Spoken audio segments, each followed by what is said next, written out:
Hello everyone, welcome to online academy. तो आज इस वीडियो के माध्यम से हम एचपी टेट के कुछ और इंपॉर्टेंट एमसीक्यू डिस्कस करेंगे, जिसमें हमारा फर्स्ट क्वेश्चन रहेगा, Kanishka was the patron of which Buddhist sect. तो भाई कनिष्क जो था कौन से बौद्ध संप्रदाय का संरक्षक था। तो इसमें आपका राइट आंसर रहने वाला है महायान जो है। इसमें आपको एक चीज़ ध्यान में रख लेनी है कि जो बुद्धिज़्म है उसमें कब आपको अगर बात करें डिवीज़न देखने को मिलता है हीनयान और महायान के तौर पर, तो फोर्थ बुद्धिस्ट काउंसिल देखने को मिलेगी कश्मीर के कुंडल वन में, और उसको पैट्रोनाइज कौन करेगा, तो कनिष्क पैट्रोनाइज करेगा।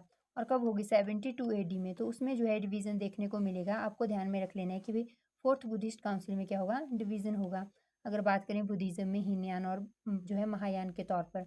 नेक्स्ट क्वेश्चन की बात करें तो नेक्स्ट क्वेश्चन रहेगा, which of the following works is attributed to Patanjali. तो पतंजलि द्वारा निम्नलिखित में से कौन सा ग्रंथ लिखा गया था या लिखा गया है। तो इसमें आपका राइट आंसर रहने वाला है महाभाष्य। जो है महाभाष्य पतंजलि के द्वारा लिखा गया है। और एक चीज़ आपको और ध्यान रख लेनी है कि पाणिनि से रिलेटेड पूछा जाए या फिर क्वेश्चन बने कि भाई अष्टाध्यायी किसके द्वारा लिखी गई है, तो आपको ध्यान में रख लेना है पाणिनि। अब आपको क्यों बताया है, तो इसीलिए बताया क्योंकि भाई जो पतंजलि की महाभाष्य है वो जो है टीका है पतंजलि की अष्टाध्यायी पे, टीका या फिर कह सकते हैं कमेंट्री है। तो क्वेश्चन ऐसे भी बनता है कि भाई जो पतंजलि के द्वारा पुस्तक लिखी गई है वो बेसिकली कौन सी बुक पे जो है टीका है। तो आपको ध्यान में रख लेना है कि पाणिनि की बुक अष्टाध्यायी पे टीका है। और इसके साथ साथ आपको भी ध्यान में रख लेना है कि अष्टाध्यायी जो किसकी बुक है, पाणिनि की है। नेक्स्ट क्वेश्चन की बात करें, Patanjali's Mahabhashya is a commentary on which ancient text. तो ये तो अभी जस्ट डिस्कस करा अभी, तो इसमें आपका राइट आंसर रहने वाला है अष्टाध्यायी। और किससे रिलेटेड है, तो पाणिनि से। नेक्स्ट क्वेश्चन की बात करें तो नेक्स्ट क्वेश्चन रहेगा, who killed the last Mauryan ruler Brihadratha Maurya and establish the Shunga dynasty. तो ये चीज़ तो भैया आप हमने कितनी बार अब तक डिस्कस कर लिया है कि बृहद्रथ मौर्य के बाद ही तो हमें पोस्ट मॉडर्न फेज की जो है क्या देखने को मिलती है, इस्टेब्लिशमेंट। और बात करें तो पुष्यमित्र शुंगा उसका क्या होता है, प्राइम मिनिस्टर, जो उसको मारकर गद्दी छीन लेता है और फिर जो आके शुंगा डायनेस्टी की इस्टेब्लिशमेंट कर लेगा। और फिर आगे देखने को मिलेगा शुंगा डायनेस्टी के बाद हमें पोस्ट मॉडर्न फेज में कण्वा दिखेंगे, फिर सातवाहना भी दिखेंगे, और जो है कलिंग वाले एरिया में हमें चेद भी देखने को मिलता है, जिसका जो है फेमस रूलर कोई और नहीं खारवेल था। और बात करें तो खारवेल से रिलेटेड हमने एक इंस्क्रिप्शन पढ़ी थी जिसका नाम क्या था, हाथी गुम्पा इंस्क्रिप्शन था। तो नेक्स्ट क्वेश्चन की बात करें, नेक्स्ट क्वेश्चन रहेगा, the Surat split took place in which year. Surat विभाजन जो है किस वर्ष देखने को मिला था, तो राइट आंसर रहने वाला है ऑप्शन सी 1907। अगर क्वेश्चन बने कि भाई जब सूरत स्प्लिट हुआ था तो उस दौरान कौन जो है बेसिकली आईएनसी की अध्यक्षता कर रहा था, तो आपको ध्यान में रख लेना है रास बिहारी घोष करके जो एक पर्सन था, उनके द्वारा जो है इसको क्या करा जा रहा था, बात करें अध्यक्षता करी जा रही थी जो है आईएनसी के शासन की। और वहीं पे एक और चीज़ जो है आपको ध्यान में रख लेनी है कि उसके बाद जो है और ये डिवीज़न देखने को क्या मिलता है, बेसिकली है क्या सूरत स्प्लिट। तो इसमें जो है आपको देखने को मिलता है कांग्रेस में जो है मॉडरेट्स और एक्सट्रीमिस्ट के तौर पर डिवीज़न देखने को मिलता है। या बात करें नरम दल और गर्म दल के बीच में, बेसिकली नरम दल और गर्म दल के तौर पर डिवीज़न देखने को मिलता है। बाद में फिर दोनों कब साथ आएंगे दोबारा से, तो 1916 में जब लखनऊ सेशन होगा उस दौरान देखने को मिलेगी। 1916 में लखनऊ में जो है आईएनसी का सेशन होगा, तो वहाँ पे आपको देखने को मिलेगा भाई फिर से जो है मॉडरेट एंड एक्सट्रीमिस्ट साथ आते हुए दिखेंगे। इवन जो है बात करें मुस्लिम लीग भी जो है आईएनसी के साथ आती हुई दिखेगी यहाँ पर। और जो है इसीलिए इंपॉर्टेंट बन जाता है कि सिर्फ मॉडरेट और एक्सट्रीमिस्ट ही दोबारा से एक साथ नहीं आए थे, बल्कि अगर बात करें हम मुस्लिम लीग भी एक साथ आए थे जो है आईएनसी के साथ। और वहीं पे इसके अलावा अगर ध्यान रखने वाली चीज़ एक और है, वो है कि भी इसकी अध्यक्षता कर कौन रहा था लखनऊ सेशन की, तो अंबिका चरण मजूमदार। नेक्स्ट क्वेश्चन की बात करें तो नेक्स्ट क्वेश्चन रहेगा, the famous headless statue of Kanishka was found at. तो कहाँ पे देखने को मिलता है अभी, या कहाँ से प्राप्त हुआ है हमें कनिष्का जो है मस्तकहीन बात करें स्टेच्यू या मूर्ति, तो ये जो है मथुरा से प्राप्त हुई है। नेक्स्ट क्वेश्चन की बात करें तो नेक्स्ट क्वेश्चन रहेगा, the play Malavika Agnimitram written by Kalidasa is based on which Shunga ruler. तो भाई कौन से ऐसा शुंगा रूलर है जिसपे आधारित है ये, तो आपको ध्यान रख लेना है अग्निमित्रम।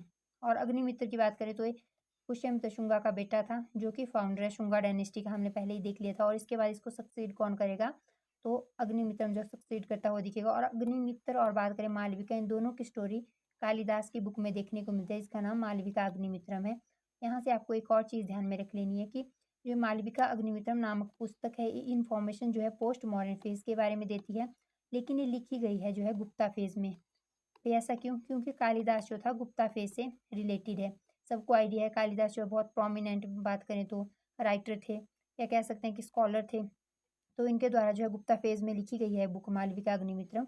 और जो है इन्फॉर्मेशन हमें पोस्ट मॉडर्न फेज के बारे में देती हुई दिखेगी। नेक्स्ट क्वेश्चन की बात करें तो नेक्स्ट क्वेश्चन रहेगा, who among the following rulers first issued lead coins in ancient India. तो ये कौन से ऐसे रूलर्स हैं जिनके द्वारा पहली बार जो है शीशे के जो है उनको बात कर सकते हैं हम, सिक्के जो जारी करे गए थे। तो ये ध्यान रख लेना है कि किसी और के द्वारा नहीं, सातवाहनों के द्वारा जो है इशू करे गए थे। ये चीज़ आपको इनसे रिलेटेड ध्यान रख लेनी है। और इसके अलावा अगर क्वेश्चन बन सकता है तो ऐसे भी बनता है कि भाई पहली बार ऐसे कौन से रूलर्स है जिनके द्वारा जो है लैंड ग्रांट दी गई थी, या बात करें भूमि दान करा गया था, तो वो भी आपको आंसर टिक करना है, उस दौरान भी जो है सातवाहन ही। नेक्स्ट क्वेश्चन की बात करें तो नेक्स्ट क्वेश्चन रहेगा, the Girnar inscription provides information about how many rulers. तो गिरनार जो है इंस्क्रिप्शन हमने कितनी बार डिस्कस कर ली, इसी को जूनागढ़ इंस्क्रिप्शन भी कहते हैं। और पहली ऐसी इंस्क्रिप्शन है जो प्योर संस्कृत में देखने को मिलती है। और किसकी इंस्क्रिप्शन है, बात करें किसके द्वारा इशू करी गई थी, तो हमने देखा था रुद्रदामन फर्स्ट, जो पावरफुल रूलर माना जाता है, जिसको हम कहते हैं कि पोस्ट मॉडर्न फेज की एक डायनेस्टी थी, शका डायनेस्टी, तो उससे रिलेटेड है, उसका पावरफुल रूलर माना जाता है। तो इसके द्वारा जो इशू करी गई थी गिरनार या जूनागढ़ इंस्क्रिप्शन, एक ही इंस्क्रिप्शन का नाम है। तो जो है इसको प्योर संस्कृत में इशू करा गया था। इतनी चीज़ तो आपको ध्यान में रख लेनी है। लेकिन कितने रूलर्स के बारे में इन्फॉर्मेशन देती है, तो 4 रूलर्स। अब कैसे भाई, तो आपको देखने को मिलेगा, एक तो हम देख लेते हैं पहले कौन कौन से रूलर के बारे में इन्फॉर्मेशन देती है। तो चंद्रगुप्त मौर्य के बारे में, फिर अशोक के बारे में, उसके बाद जो है खुद रुद्रदामन फर्स्ट के बारे में भी इसमें हमें इससे पता चलता है। उसके बाद देखें तो स्कंदगुप्त, जो कि गुप्ता रूलर है। इसकी बात करें शका रूलर है, और ये दोनों मौर्यन रूलर है। ये तो आपको पता चल गया, 3 डायनेस्टीज़ के बारे में इन्फॉर्मेशन दे रहे हैं और 4 रूलर्स भी हमने देख लिए। अब क्या इन्फॉर्मेशन देता है, तो बेसिकली चंद्रगुप्त मौर्य के द्वारा जो है एक जो है लेक की कंस्ट्रक्शन करवाई गई थी गुजरात वाले एरिया में, जिसको सुदर्शन लेक कहते हैं।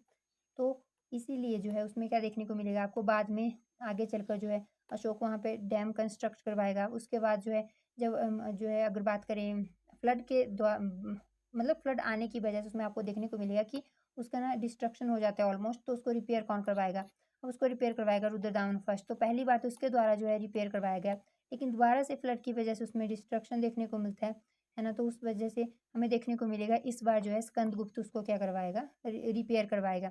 तो इसीलिए जो है रुद्रदामन इन दोनों के बारे में और अपने बारे में इंफॉर्मेशन देता हुआ दिखेगा। और फिर बाद में जब पोस्ट मॉडर्न फेज के बाद गुप्ता फेज शुरू होगा, तो वहाँ पे स्कंदगुप्त जब इसको दोबारा से रिपेयर करवाएगा तो खुद के बारे में भी उसमें मेंशन करवाता हुआ दिखेगा आपको। तो इसीलिए आपको चारों जो है रूलर्स के बारे में ध्यान रख लेना है। नेक्स्ट क्वेश्चन की बात करें, the regulating act of 1773 made whom the first governor general of Bengal. तो इसमें पूछा गया भी कि 1773 का जो रेगुलेटिंग एक्ट है उसके द्वारा किसे जो है बंगाल का पहला गवर्नर जनरल बनाया गया था। तो किसे बनाया गया था, हमने प्रीवियस क्लास में बहुत डिटेल से डिस्कस करा था, वॉरेन हेस्टिंग को। अगर क्वेश्चन बने कि भाई लास्ट गवर्नर ऑफ बंगाल पूछा जाए तो कौन होगा, वॉरेन हेस्टिंग। और फिर 1773 के एक्ट के तहत इसको क्या बना दिया गया, गवर्नर जनरल ऑफ बंगाल बना दिया गया वॉरेन हेस्टिंग को। उसके बाद क्वेश्चन बनता है कि भाई last governor general of Bengal कौन था, तो कौन था, उसका नाम था विलियम बेंटिक। फिर आगे चलकर क्वेश्चन बनता है, इसको जो है 1833 के चार्टर के तहत जो है फर्स्ट बात करें गवर्नर जनरल ऑफ इंडिया बना दिया जाएगा अब बंगाल की जगह। तो सेम ही नाम रहेगा विलियम बेंटिक। तो इसीलिए आपको इनके नाम ध्यान में रख लेने हैं। फिर उसके बाद आगे चलकर आपको देखने को मिलेगा 1858 के एक्ट के तहत कि भाई उस टाइम लास्ट बात करें गवर्नर जनरल ऑफ इंडिया कौन था, लॉर्ड कैनिंग था, है ना। तो फिर बाद में लॉर्ड कैनिंग को 1858 के एक्ट के तहत क्या बना दिया जाएगा, वाइसरॉय ऑफ इंडिया। और फिर वाइसरॉय ऑफ इंडिया जैसे ही हमें जो है अगर बात करें इंडिपेंडेंस प्राप्त होती है, तो उसके बाद जो है माउंट बेटन हमें देखने को मिलता है लास्ट वाइसरॉय के तौर पे सर्व करते हुए दिखेगा। और उसके बाद उसको क्या बना दिया जाएगा, first governor general of independent India किसे बना दिया जाएगा, लॉर्ड माउंट बेटन को। और लॉर्ड माउंट बेटन के बाद second governor general of independent India कौन देखने को मिलता है, सी राजा गोपालाचारी। और ऐसे भी क्वेश्चन बनता है सी राजा गोपालाचारी से कि इंडिया का फर्स्ट बात करें कि कौन ऐसा इंडियन है जो इंडिपेंडेंस के बाद गवर्नर जनरल बना था। तो उस दौरान आपको इसको टिक करना है कि भाई फर्स्ट इंडियन जो governor general of free India बना था उसका नाम सी राजा गोपालाचारी है। तो क्वेश्चन जो है 2 तरीके से बनते हैं सी राजा गोपालाचारी से। ओवरऑल देखा जाए तो सेकंड नंबर पे आएगा, और ऐसे देखा जाए तो फर्स्ट नंबर पे आएगा एज ए इंडियन देखा जाए। और उसके बाद फिर जो है गवर्नर जनरल की पोस्ट एंड करके क्या देखने को मिलेगा, अब प्रेसिडेंट की पोस्ट आएगी। तो वाइसरॉय की पोस्ट कब खत्म होगी, जैसे हमने इंडिपेंडेंस प्राप्त की उसके बाद क्या देखने को मिला, फिर से गवर्नर जनरल की पोस्ट इंट्रोड्यूस करी, और अब गवर्नर जनरल की पोस्ट को कौन रिप्लेस करेगा, तो प्रेसिडेंट की पोस्ट जो है रिप्लेस कर देगी उसको, और आज भी प्रेसिडेंट की पोस्ट देखने को मिलती है। नेक्स्ट क्वेश्चन की बात करें तो नेक्स्ट क्वेश्चन रहने वाला है, Patanjali is associated with which branch of study. तो बात करें फिर कौन सी ब्रांच से एसोसिएटेड था, तो ग्रामर। नेक्स्ट क्वेश्चन की बात करें, नेक्स्ट क्वेश्चन रहेगा who introduced the permanent settlement in Bengal. Bengal में स्थायी बंदोबस्त किसके द्वारा जो है लागू करा गया था, तो राइट आंसर रहने वाला है लॉर्ड कॉर्नवालिस। नेक्स्ट क्वेश्चन की बात करें तो नेक्स्ट क्वेश्चन रहेगा where did Buddha give his first sermon, जिसको हम बेसिकली इस इवेंट को किस नाम से जानते हैं, तो धर्मचक्र परिवर्तन के नाम से जानते हैं। जो पहली बार उपदेश दिया था उसको धर्मचक्र परिवर्तन के नाम से जानते हैं, ये चीज़ आपको ध्यान में रख लेनी है। और जो है कहाँ देखने को मिला था, तो देखने को मिला था आपको सारनाथ में, और लुम्बिनी में हमने देखा था बर्थ देखने को मिलता है, ये भी चीज़ आपको ध्यान में रख लेनी है। नेक्स्ट क्वेश्चन की बात करें तो नेक्स्ट क्वेश्चन रहेगा for the first time in ancient India which dynasty started the practice of granting land to brahmans and, बात करें उनके जो ऑफिशियल्स थे, तो सातवाहन ही थे जो हम पहले ही डिस्कस कर चुके हैं कि उनके द्वारा ब्राह्मणों को और जो उनके जो अधिकारी थे उनको क्या करा गया था, लैंड ग्रांट करी गई थी। और ऐसा भी माना जाता है कि बुद्धिस्ट मॉन्क्स को भी ये लैंड ग्रांट करते हुए दिखेंगे। और एक और क्वेश्चन बनता है कि जो है सातवाहन रूलर्स थे उनके द्वारा सबसे ज़्यादा कौन से बेसिकली रिलीजन को पैट्रोनाइज करा गया था, तो बुद्धिज़्म को। और पूछा जाए कौन से रिलीजन के फॉलोवर थे, तो ब्राह्मणिज्म के फॉलोवर थे। कुछ जो है आपको देखने को मिलेगा ब्राह्मणिज्म को फॉलो करते हुए दिखेंगे, लेकिन बुद्धिज़्म को क्या करेंगे, बड़े लेवल पर पैट्रोनाइज करते हुए दिखेंगे। तो इसीलिए दोनों चीज़ें आपको माइंड में रख लेनी है। नेक्स्ट क्वेश्चन की बात करें, English education was introduced in India during whose tenure, तो किसके दौरान देखने को मिलेगी भाई, राइट आंसर रहने वाला है लॉर्ड विलियम बेंटिक। और इससे रिलेटेड हमने देखा कि 1833 में इसको क्या बना दिया जाएगा, first governor general of India बना दिया जाएगा। और इससे पहले क्या था, 1833 से पहले क्या देखने को मिलता है, इस चार्टर से पहले जो था last governor general of Bengal के जो रूप में सर्व करते हुए दिखेगा।